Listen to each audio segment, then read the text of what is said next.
Hey bag makers, today I'm going to be talking about Magnafingers. Let's Make Art watercolor sewing machine kits, new fabrics that I've added to my stash. I'll be sharing a picture of my finished Moda sampler quilt. The book review will be for a book called Needlefelting for Beginners. I'll be demonstrating how to cut your interfacing smaller and attach to fabric using decorative stitching, and there's a great giveaway at the end. I'm Sarah Lawson from Sew Sweetness. Thanks so much for joining me for Sewcial Sunday, my weekly sewing chat.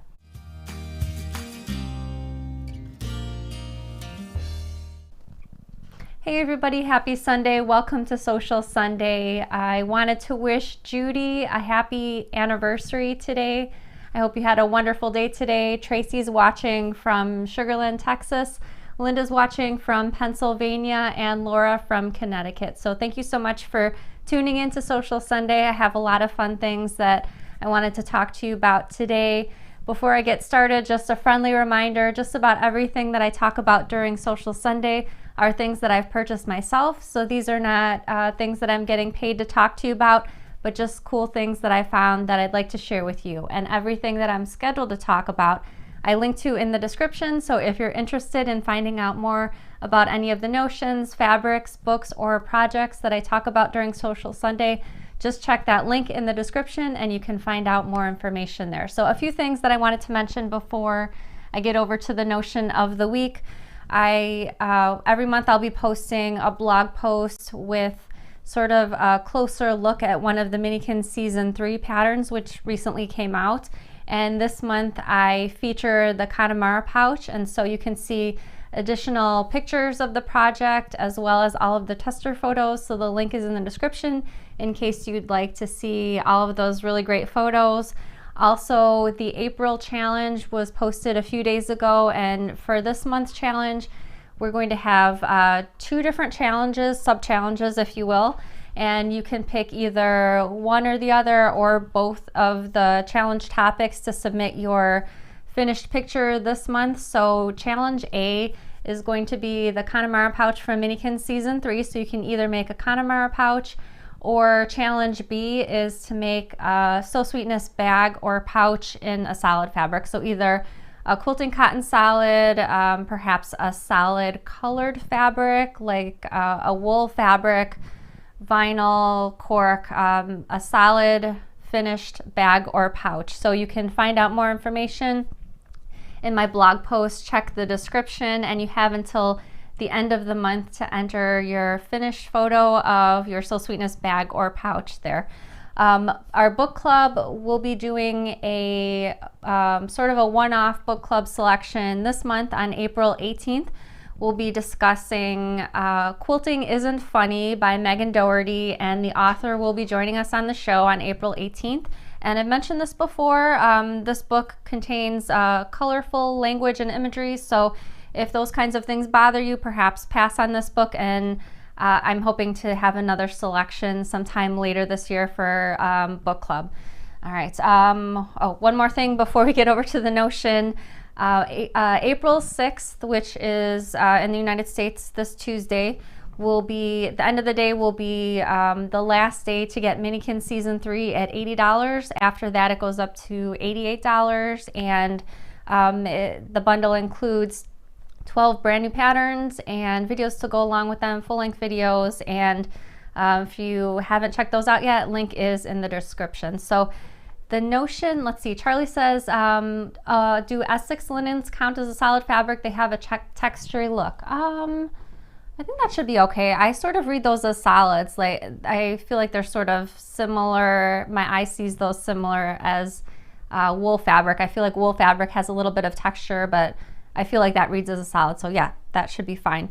So the notion of the week, a suggestion, this was emailed to me a few weeks ago by Sarah, and it's called Magnafingers. Danny's going to switch over to the overhead camera so that I can show what it looks like. So this is the Magnafingers. It comes in different colors. I chose this sort of minty color. It's hard plastic, and one end is sort of kind of like a clothespin. So what I liked about this, it has a magnet on the side, so you can pick up things like pins or other items. Perhaps if you're inserting a twist lock, those itty bitty little screws, something metal, this will pick up, and then when you pinch the end of the clothespin, it drops the item. So this is really handy, especially if you've dropped some pins or you need to pick up a pin and you don't want to kind of scrabble and pull them all off the magnet. So I pulled out a couple different types of pins just to show you how this picks up the pins. So again, I'm just going to hover this over the pins, pick them all up,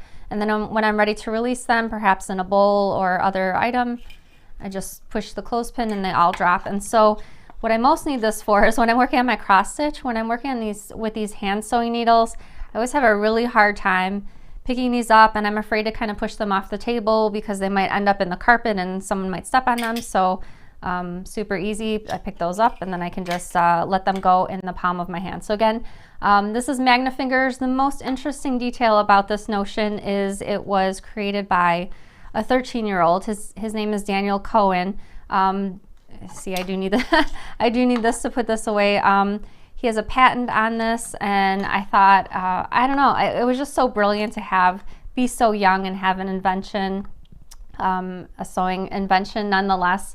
And so if you'd like to check out Magnafingers, the link is in the description, and you can find a video and more information about the tool that Daniel created. So I have a question for you. Let me know in the comments, what percentage of the time do you use Wonder Clips, and what percentage of the time do you use traditional pins? So let me know in the comments. I use Wonder Clips about 97% of the time, possibly. Even when I'm constructing quilt blocks or putting binding on a quilt, I use Wonder Clips pretty much all the time. A few times that I do use traditional pins, maybe when I'm using a zipper pocket, when I need to pin in the center of the fabric, but all the rest of the time I'm using Wonder Clips.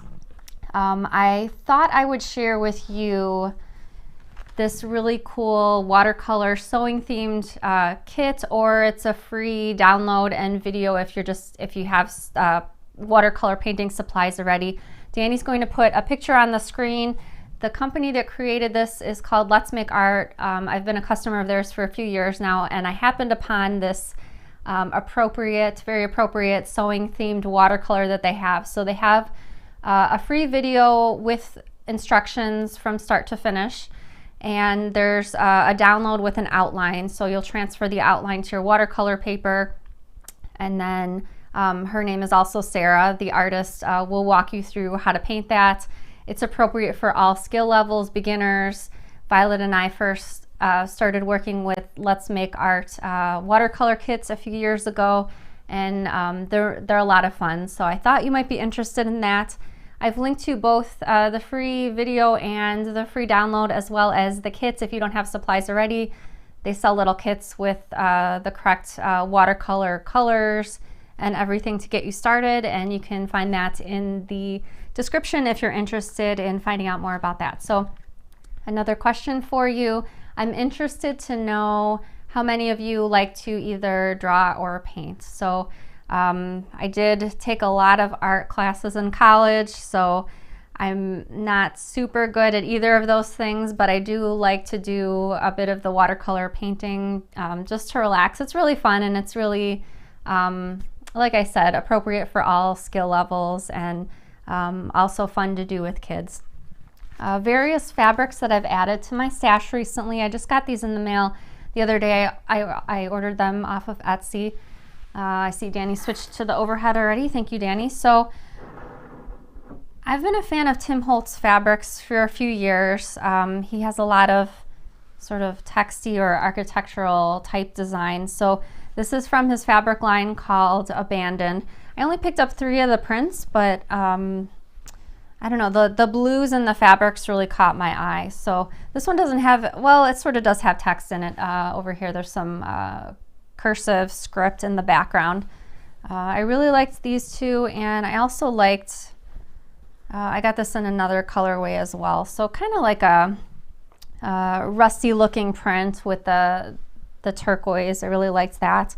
And then the next set of fabrics are from 2 different fabric lines.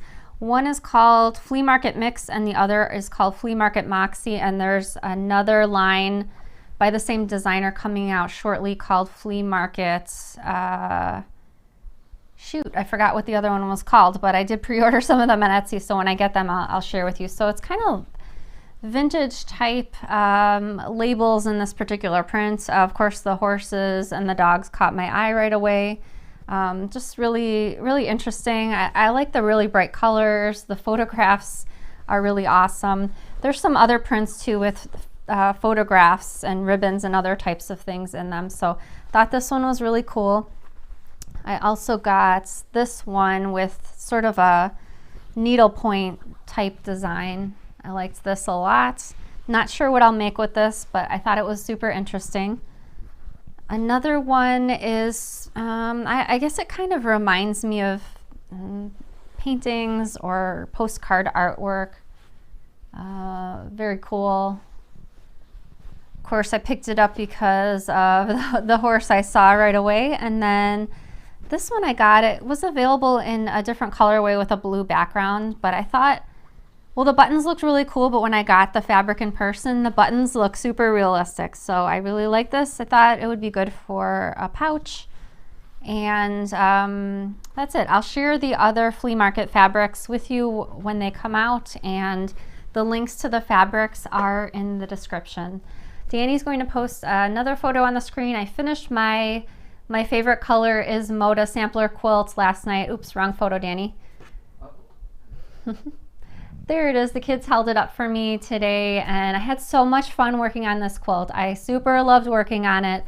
I think I mentioned on a previous show that the instructions have you cut out all the fabrics first. It uses 10 different Moda solids, and so I cut those all out, and I think it took me a couple days to cut out all the fabrics. But once I did that, I had all of the 20 blocks organized into different bags, and so I just worked on the blocks whenever I felt like it. But I felt like most days I wanted to work on as many blocks as I could. It was a lot of fun, and really happy to finish that quilt. I might make it in different colors in future. I'm not sure what colors. I always have a hard time choosing my fabrics, and so in that particular case I purchased a quilt kit, which was really convenient because I didn't have to decide on any fabrics. I could just get right to the cutting. But again, link is in the description in case you're interested in either the kits or just the pattern by itself.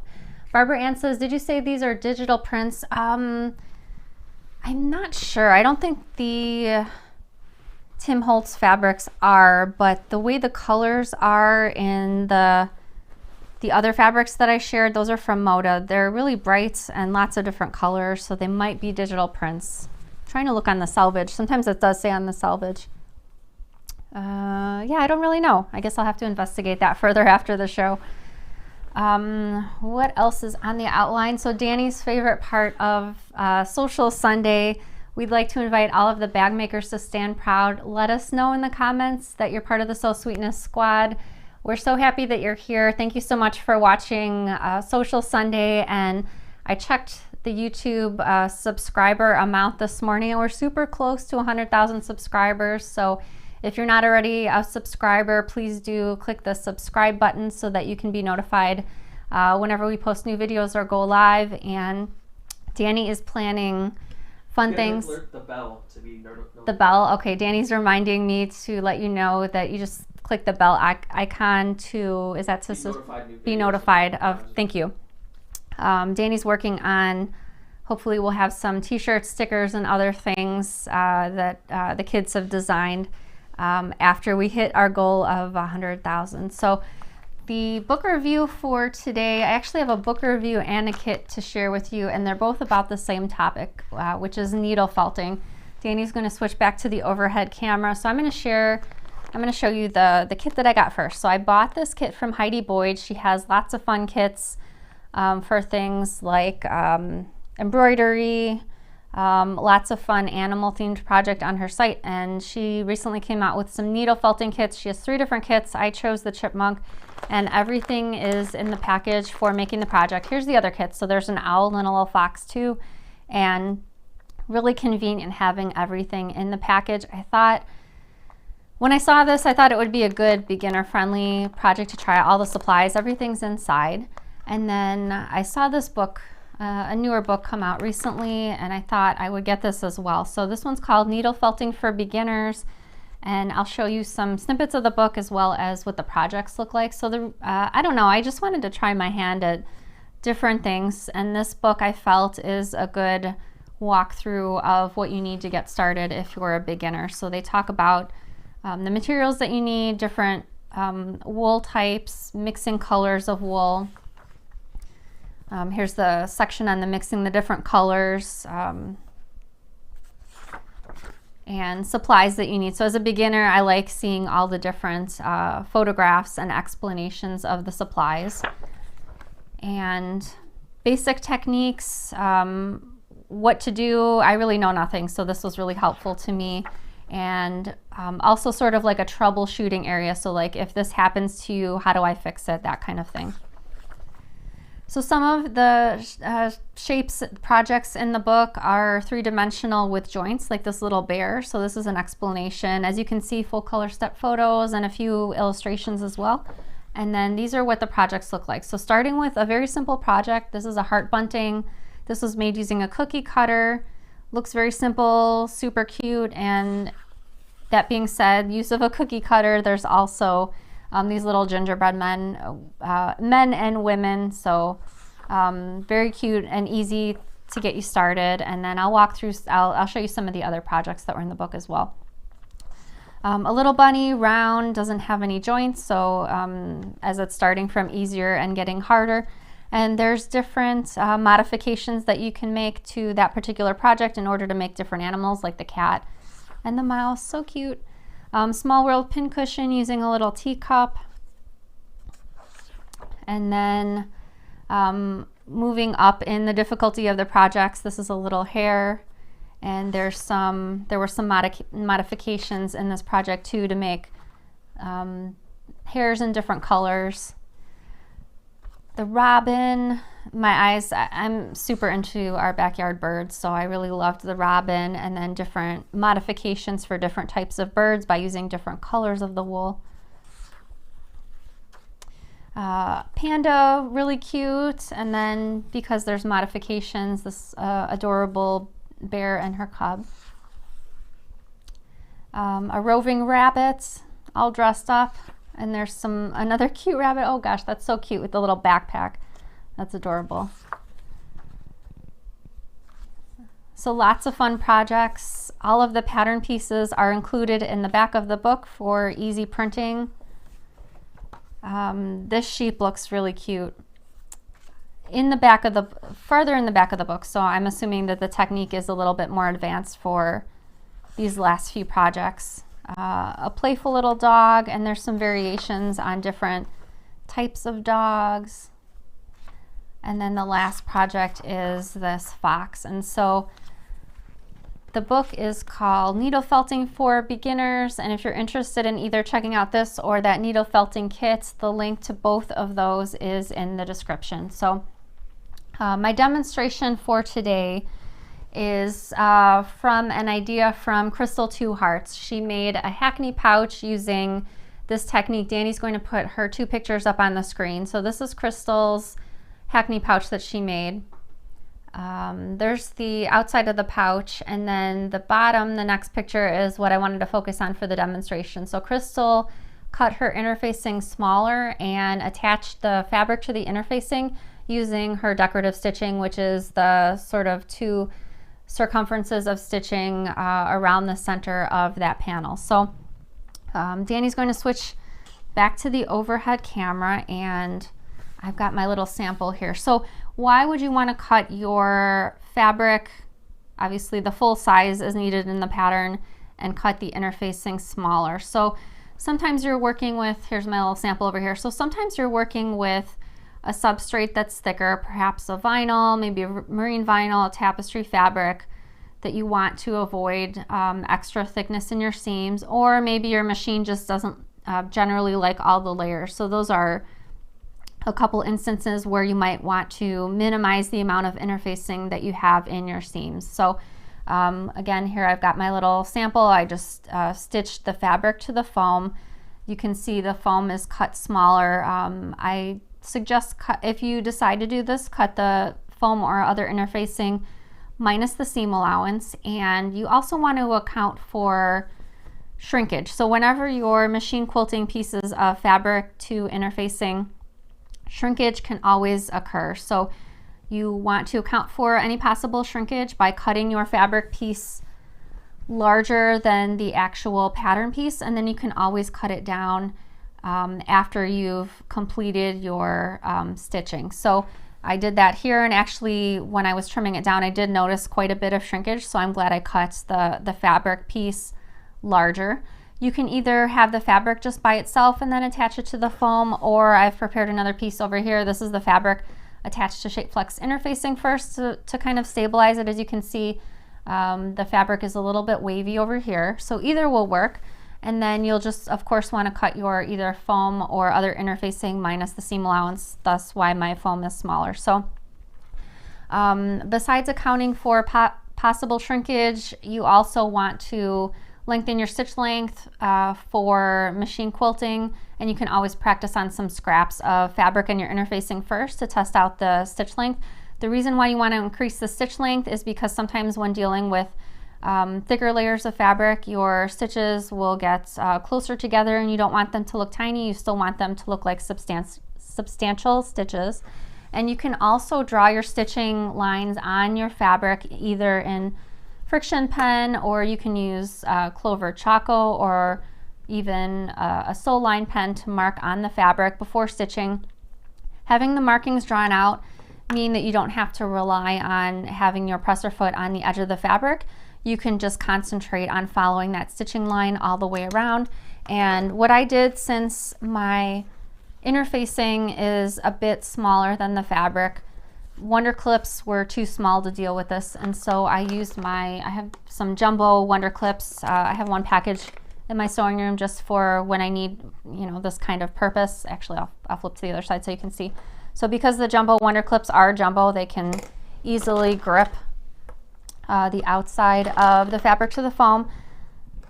You want to place the fabric on top of the foam first and make sure it's nice and smooth before you start attaching the Wonder clips.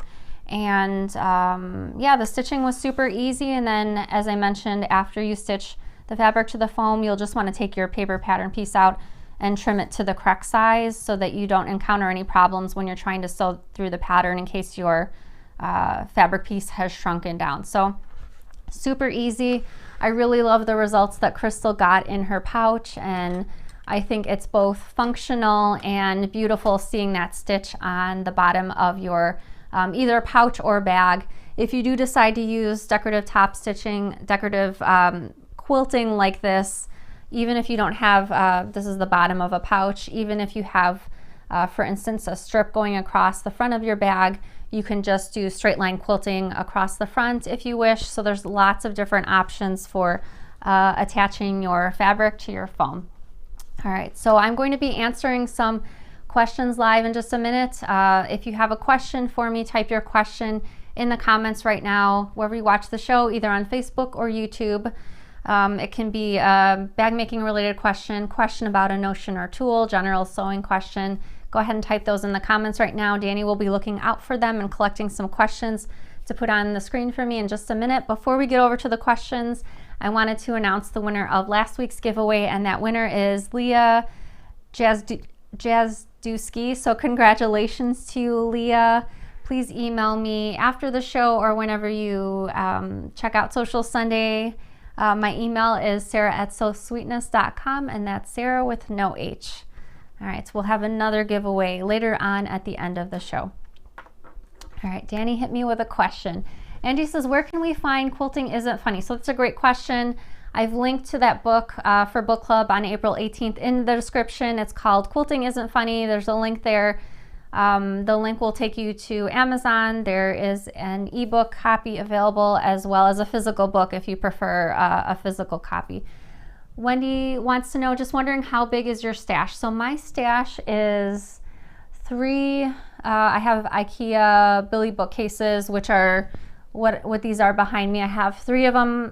When we moved to our new house, I decided to put them in the basement just so I could keep try to keep the mess of my supplies out of my work area. So I have 3 mostly full with fabric. I still have a little bit of space left to add a little bit more, but I need to sew a little bit faster. Sheila wants to know, do you decrease stitch length around corners? So that's a great question. You certainly can. Usually I don't, just because I'm sort of in the zone and just sewing through my corners, but decreasing stitch length through the corners helps you hit all of the areas. I don't know if you're familiar, if this has ever happened to you. Sometimes when you either pivot through a corner with a 90-degree angle, or if it's a curved corner, sometimes when you're taking that corner, your stitch kind of tends to skip and it doesn't look like a full stitching line.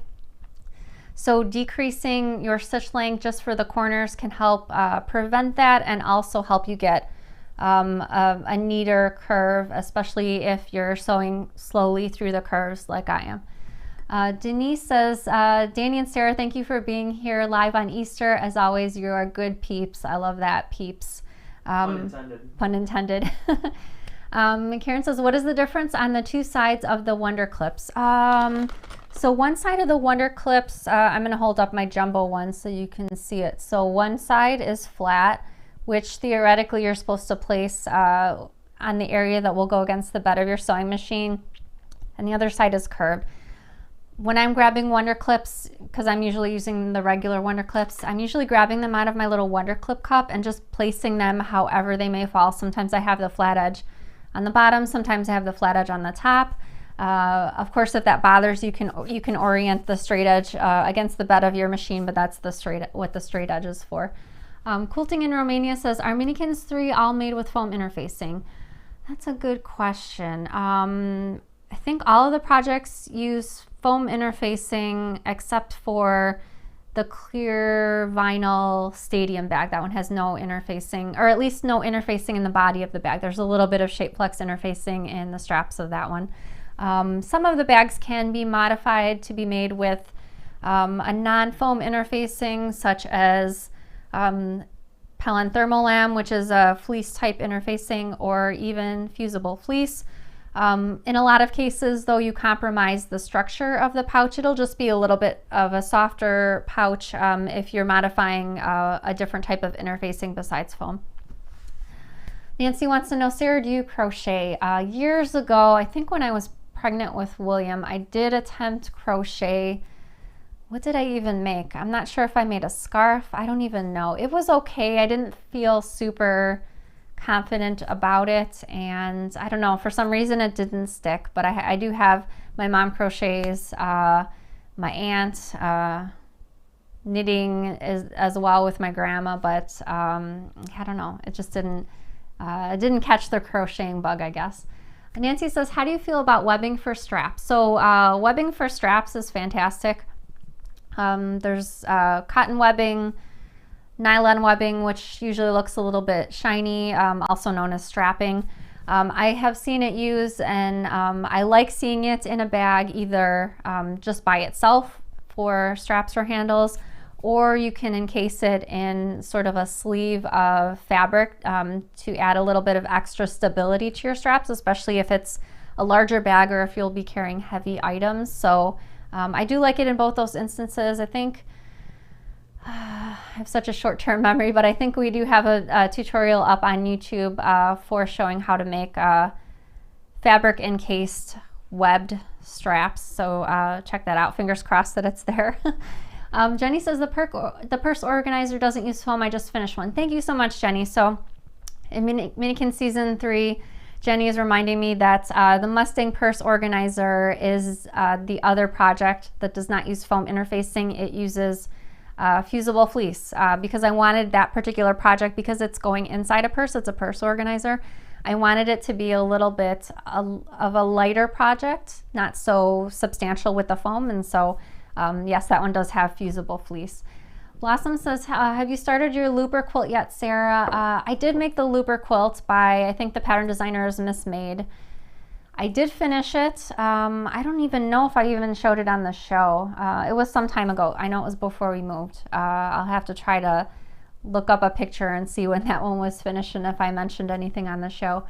Janet says, heat press or steam press? I actually have neither. I know my friend Christina recommended to me a couple years ago the Singer steam press. To be honest, I just don't have extra room for such a big gadget in here. And I do like the idea of it. I do still have it on my Amazon wish list, but I think it will probably always remain in the wish list and nothing more. Randy says, do you have a listing of all the books you've reviewed? Great question. So if you're on Pinterest, or even if you don't have a Pinterest account, I believe you should still be able to check out our Pinterest page. Bronwyn collects whenever I have a Sewcial Sunday show. There is a Pinterest board on our Sew Sweetness main board for Sewcial Sunday book reviews. I think there's one for notions, fabrics. I'm trying to think if there's another one as well. So all of the links and photos of the books I've reviewed on Sewcial Sunday, you can find all those there. If you have trouble finding us on Pinterest, just send me an email and we'll be happy to help. Again, that's sarah@sewsweetness.com. Tanya says, what is the best wool pressing mat and where is the best place to purchase? We actually have those on our website.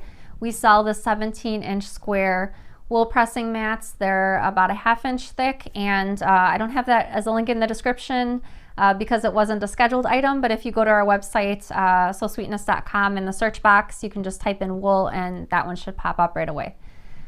Kim wants to know, I'm trying to make a quick lunch bag for my husband. If I'm using Insel Bright, do I need to use a layer of batting with it? So the Insel Bright is a fleeced backed product. So I suppose it depends on how substantial of a lunch bag you want it to be.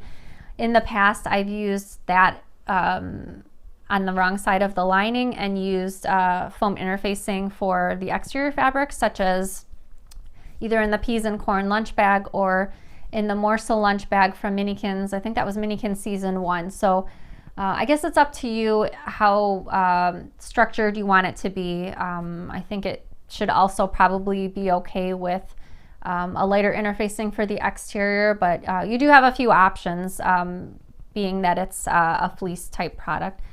Dawn says, where can I find those jumbo Wonder Clips? So we actually have these on the website as well. There's a link. I put a link, since I knew I was going to be talking about them in the demonstration, I put a link in the description, and you can find the jumbo Wonder Clips as well as the regular Wonder Clips on our website. Teresa wants to know, what determines what kind of interfacing you use? For instance, why use both fusible fleece and soft and stable in the Andalusian pouch? So that's a super great question. I think really hard about how the bag will be used, how it will open and close. And in the Andalusian pouch, I don't know if I have any, I don't have any back here to grab. No, I don't. But that particular pouch is, it's from Minikin season 3, and it has a metal frame on the top, and it closes with a zipper. So the way it closes, the sides of the pouch kind of collapse, and I thought over time, so the front and back of the pouch is foam interfacing as well as the bottom, and I designed the sides to be fusible fleece, which is a lighter interfacing. I thought the motion of the pouch opening and closing with the sides kind of collapsing, so to speak, every time you open and close the pouch, I thought it would be a smoother looking finish and also a smoother process opening and closing that pouch with the lighter interfacing on the side. So that's why I sort of combined the two different interfacings for that particular project. It's so hard to find Decovilite. What is a good substitute? So for Decovilite, if you're looking for it, Emmeline Bag sells it, so you can find it on their website. And also Pellon Decor Bond, which is number 809, is a great substitute for Decovilite. I feel like they're very similar, whereas Decovil Heavy doesn't have an exact match as far as different types of interfacing, but the Pellon Decor Bond, I really like that a lot. I usually like to use it with first a layer of Pellon Shape Flex on the wrong side of the fabric just to keep everything looking smooth, and then I'll use the Decor Bond following that. You can either cut it the same size as the fabric, or you can also cut it minus the seam allowance to keep that little extra bulk out of your seams. Mary says, just wondering if you will be restocking the raspberry zipper tape with rainbow teeth soon. We did recently. We do have a zipper order on the way. I haven't received it yet and haven't been able to list it back in stock. I'll have to check what I had in that order, but I do believe I had that particular iteration included in the order. Linda says, do you store all your fabric on comic book boards? Would love to see a picture of all your fabric. I'll try to write myself a note so I can maybe snap a quick picture of the fabric in the basement for next show. I do store all of it on the comic book boards. I feel like it saves a little bit of space compared to when I just used to fold it and put it on the bookcases. You can also, I've seen a lot of people ruler fold their fabric onto using a ruler, so you would basically fold it around the ruler according to a certain size, whatever size you've decided you want the stacks to be, and then when you're done, slide the ruler off and then you can put it on the bookcase or what have you. I really like the comic book boards because it keeps its shape. I use plastic alligator clips to attach the fabrics to the board so they're not flying off the board, and if you need to, you can also write information on the board, such as if you're keeping track of your solids in your stash, you can write the color name on the board or even the fabric name if you need to, and that's really helpful, especially if your solids don't have a selvage with markings, or if you are using some of your fabric and cutting the selvage off, so you can still retain knowledge of what the fabric or the color name was. Shelia says, which of the purse feet do you prefer? I like using 1/2-inch purse feet, which they're a decent size. The purse feet that we sell have 2 prongs that are connected, so they'll just go through a single slit through your fabric. I've seen other types of purse feet, such as with 2 prongs that are separated with a washer. So there's a few different iterations, and I feel like they all work pretty well for the bottoms of your bags or pouches. Glum says, will there be a Minikin Season 3 acrylic template bundle? So that's a great question. When was this? Maybe a year or so ago, we switched our inventory system. So we did at one time have bundles for Minikin Season 1 and 2, but when we changed inventory systems, we had to keep precise inventory of each different product, and since we sell the templates separately, I couldn't come upon a really good way to sell them bundled as well, to subtract the inventory from the rest of the single templates. That's the long answer. Anyway, we don't have the bundles, but we do have all of the individual acrylic templates for a lot of different patterns, but for all of the Minikins patterns, we have acrylic templates in case you're interested in those. Kim says, have you ever used fabric from the Seattle, Washington designer Jason Yenter? The name sounds familiar. I can't think off the top of my head, but I'm going to write it down and check that out after the show, and if not, perhaps I need to buy some and add that to my stash. Danny, are you calling it on the questions? No, I'll let you take a drink of water. Oh, thank you. Danny says water break. I'll make it like a graphic. Oh, that's a good idea. A water break graphic. Break's over. All right. Kathy says, I watched your Odie coat video and really enjoyed it. After I applied the 3 coats, I ironed it between parchment paper. The fabric still had a slight ripple. Do you think a heat press would work? If so, which one? I do not have a heat press. I wonder what type. I'm wondering if it was quilting cotton or if it was some other type of fabric. I don't know. Does anyone watching have a suggestion for her? If so, let us know in the comments, and Danny will try to look out for that and post it on the screen. I like to think I know a lot of stuff, but I don't know everything, so sometimes I need to reach out, and if you know the answer, feel free to post it. Soaping Girl says, what is the name of the fabric you used for the Andalusian pouch? I think it is beautiful. So I made a couple different versions, and the names of both of the fabrics are escaping me, but feel free to email me after the show. Let me know if you're looking for the blue one or the one with all the flowers on it, and I'll do a little bit of digging, and I'll be happy to get the name of the fabric that I used for you. Becky says, what is the inside, does the inside of the bag for the challenge need to be solid as well? Oh, I think you meant the, okay. The April challenge, which is the solid challenge. I feel like you can use any lining fabric that you'd like. We basically just want the bag from the outside bag or pouch to have a solid appearance. And you can use several different solids. So for instance, if you want to piece stripes of fabric, if they're all solids, if you want to sort of color block the bag or the pouch, those are all okay, as long as it has a solid appearance, solid colored appearance on the outside. Sabrina says, do you have a favorite brand of sewing machine? Juki. I love my Juki.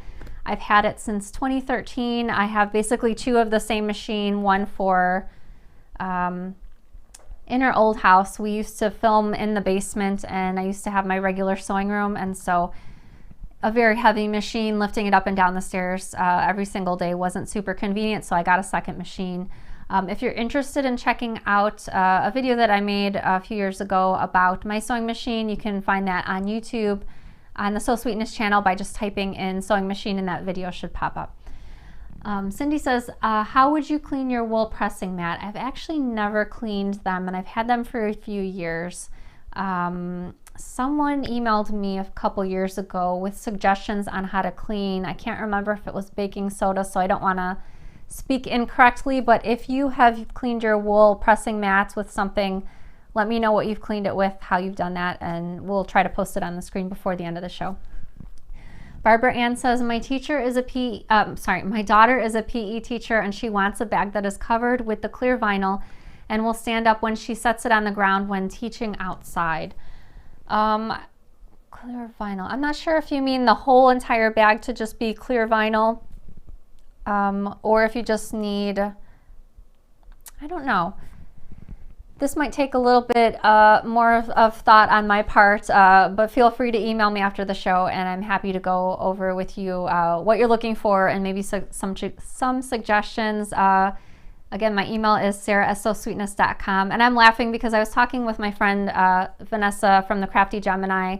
If you don't already follow her on YouTube, you really, really should. But she was laughing the other day because she watched my show last weekend with her husband, and there was a question on the show. I don't know what the question was, but it was sort of it required a longer answer, and I didn't have the answer in my head right at the time, so I suggested for the person that asked the question to email me after the show, and my friend Vanessa told me, you know, I knew exactly what you were going to say. You were going to say, you know, what you usually say. Feel free to email me after the show. My email is sarah@sewsweetness.com, Sarah with no H, and she read that back to me, and I just had to laugh because, yes, I do say that fairly often. Would you ever allow Danny to make bloopers reel from your videos? So the very early videos, maybe the first, this was 4 years ago now, but the first set of videos, we shot them a little bit differently. And my intros and outros, which is what I say at the beginning and end of the video when the camera's on me, were a little bit longer and more detailed. And so I do remember at the time we did have some bloopers. Now there's really I don't know how to describe it any better. Maybe Danny has something to say about this, but I don't want to say I don't mess up. I do mess up, but there's usually not a blooper. I usually just either say the word wrong or I just stop and I tell them to start over. But I wish we had bloopers because I feel like that would be really funny and something extra to post on YouTube, but yeah, we usually generally don't. Do you ship to Mexico? Yes, we ship worldwide. And you can, if you prefer, before you check out to see how much the shipping rates will be, you can put the items in your cart, and there's a calculate shipping button, or if you make it all the way to the shopping cart area before you pay, the shipping rate will also be posted there for you. If you live in the United States, we do have flat rate shipping of $6.50. Arena says automobiles, sun widescreen make great lining for lunch bags. Oh, does that mean sunshades? Yes. Okay. Thank you. Thanks, Danny.